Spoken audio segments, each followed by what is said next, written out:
बिहार के समस्तीपुर के एक ही स्कूल के एक ही क्लास में पढ़ने वाले प्रीति और अभिषेक दोनों एक दूसरे को बहुत प्यार कर रहे थे। जहां पर प्रीति की उम्र की बात करो तो इसकी उम्र मात्र 18 साल हो रहा था और अभिषेक 20 साल का हो रहा था। अभिषेक का 2 नाम था, विकास भी उसका नाम था और प्रीति का भी 2 नाम था, इसका नाम दीपा भी था। दोनों एक दूसरे को देखते ही देखते दोनों एक दूसरे के दिल में उतर जाते हैं और एक दूसरे को प्यार करने लगते हैं। परंतु दुनिया वालों को ये बातें रास नहीं आती है। यहाँ पर आपको बताते चले कि प्रीति के पिता का देहांत सांप काटने की वजह से 2021 में ही हो गया था और उसकी माँ जो थी 2021 से पहले ही किसी और के साथ भाग चुकी थी और प्रीति अकेले थी। अपने भाई के साथ वो चाचा और चाची के साथ रहती थी। लेकिन 2025 के शुरुआती महीने में ही वो अपने चाचा और चाची के साथ दिल्ली चली जाती है। दिल्ली चले जाने के बाद उसका पढ़ाई जो है बंद हो जाता है। इधर उसका दोस्त जो था वो अकेला रहता है, मायूस रहता है। प्रीति को याद कर करके वो दिन रात उसके ख्यालों में डूबा रहता था। यानी कि उसका जो हालात था वो मजनू के जैसा बन गया था। लेकिन 2025 के दशहरे का जब मौसम आता है, दशहरे का जब त्योहार आता है, तो उस त्योहार को मनाने के लिए प्रीति अपने चाचा चाची के साथ यानी पूरे परिवार के साथ पुनः गांव पर आती है। लेकिन अचानक ही प्रीति का मुलाकात अभिषेक से होता है। दोनों एक दूसरे का हाल चाल लेते हैं, पूछते हैं कि कैसे हो।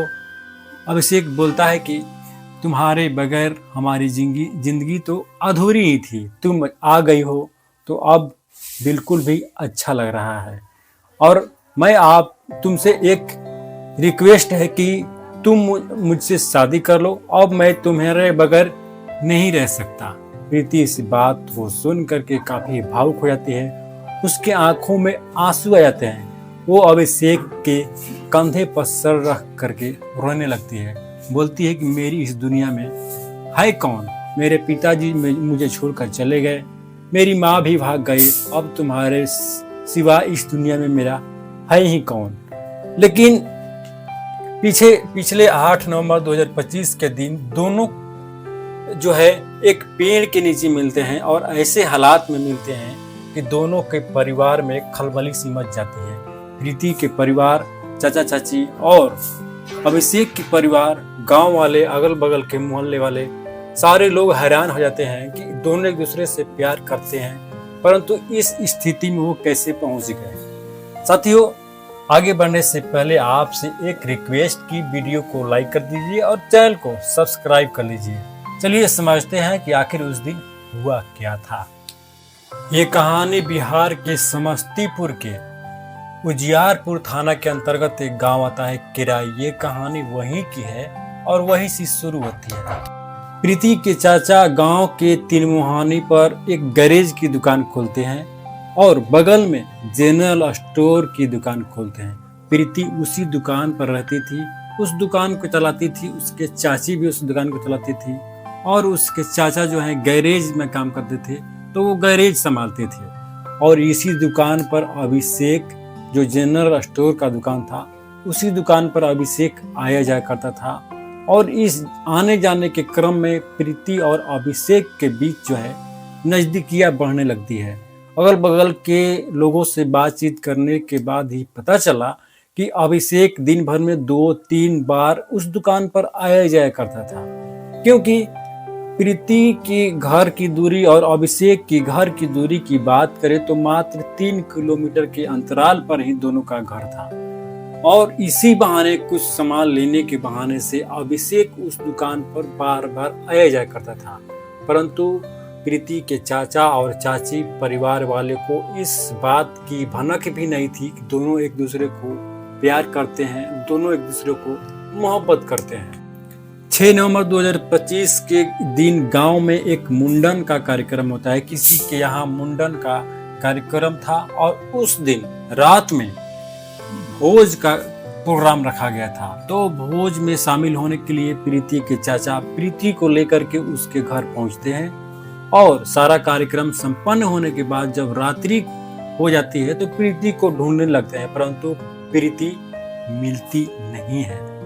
वो उसे परेशान हो जाते हैं कि आखिर प्रीति गई कहाँ। लाचार होकर के जब वो घर पर पहुंचते हैं तो उनकी पत्नी गुड़िया देवी बोलती है कि चलो सुबह खोजा जाएगा, अब रात्रि को कहाँ खोजा जाएगा। हो सकता है कि किसी सहेली के साथ किसी के घर पर रह गई हो, परंतु उसके चाचा के दिमाग में नाना प्रकार के ख्याल घूम रहे थे।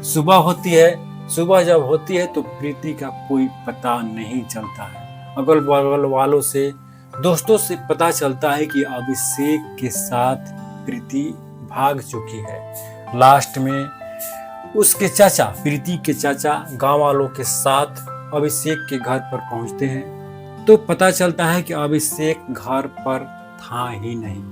अब सवाल यह है कि प्रीति को आसमान खा गया या फिर जमीन निकल गई। प्रीति आखिर गई तो गई कहाँ। साथियों, उसके पिता के जाने के बाद, उसके माँ के भाग जाने के बाद उसके चाचा और चाची प्रीति को अपनी बेटी के समान, अपने परिवार के सदस्य के समान साथ में रख रहे थे। उससे लाड प्यार में कोई भी कमी नहीं कर रहे थे। इस बात से परेशान होकर के उसके जो चाचा थे वो सरपंच के पास जाते हैं कि मेरी बेटी के समान वो प्रीति आखिर गई तो गई कहाँ। सरपंच आते हैं, तलाशी ली जाती है अभिषेक के घर का, परंतु उसके घर में किसी का भी होने का मालूम नहीं चलता है कि आखिर प्रीति और अभिषेक इसी घर में है। लेकिन बबीता, अभिषेक की बहन बबीता बताती है कि जब वो 7 तारीख को घर पर आई थी तो अभिषेक उसी घर में था। अंत में अभिषेक के परिवार वाले और प्रीति के परिवार वाले दोनों ये तय करते हैं कि सुबह 7 तारीख को थाना जाया जाएगा और कंप्लेन दर्ज किया जाएगा कि कहीं दोनों का अपहरण तो नहीं कर लिया गया। लेकिन कंप्लेन करने के बाद कोई रिजल्ट सामने नहीं आया। 8 तारीख को सुबह जब प्रीति के चाची गुड़िया देवी और उसके चाचा सोए हुए थे, तभी किसी ने सुबह में ही, प्रातः काल में ही किसी ने उसके घर आकर के कहा कि प्रीति और अभिषेक दोनों की लाश जो है बगल के एक पेड़ है और उसी पेड़ में दोनों की लाश जो है लटकी हुई है। दोनों आत्महत्या कर चुके हैं। परंतु जब वे दोनों घर पे उस लाश के नजदीक जाते हैं, उसके चाचा और गांव वाले जब नजदीक जाते हैं तो देखते हैं कि एक ही दुपट्टे में दोनों की लाश जो है जो टंगी हुई थी और 10 से 15 फीट की ऊंचाई पर दोनों की लाश टंगी हुई थी। भला 10 से 15 फीट की ऊंचाई पर दोनों एक साथ कैसे पहुंच सकते हैं और एक ही फंदे में दोनों आत्महत्या कैसे हो सकता है। गांव वालों के अनुसार ये मर्डर है। किसी ने प्रीति और अभिषेक को मार करके दुपट्टे से दोनों को लटका दिया था।